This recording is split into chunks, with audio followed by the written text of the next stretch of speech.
मित्रांनो, big boss Marathi season 6च्या या 12व्या आठवड्यात 6 सदस्य नॉमिनेटेड होते.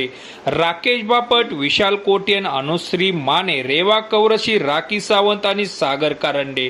8 सदस्यांपैकी 6 सदस्य नॉमिनेटेड असताना या आठवड्यात सगळ्यात टॉपला आणि सगळ्यात बॉटमला कोण असणार ही उत्सुकता संपूर्ण महाराष्ट्राला लागली असताना कालच्या भाऊच्या धक्क्यावरती कोणाचं इलिमिनेशन झालं आहे त्याचं नाव मी आपल्याला आत्ताच्या या व्हिडिओमध्ये सांगणार आहे. मित्रांनो, सगळ्यात कमी वोटिंग पडल्यामुळे 2 सदस्य डेंजर झोनमध्ये होते. कोण असणार ते 2 सदस्य ही उत्सुकता संपूर्ण महाराष्ट्राला लागली असताना रेवा कौरसी, राखी सावंत आणि सागर कारंडे हे बॉटम 3 मध्ये होते. म्हणजेच काय तर राकेश बापट यांना सगळ्यात जास्त वोटिंग पडल्यामुळे ते सेफ होते.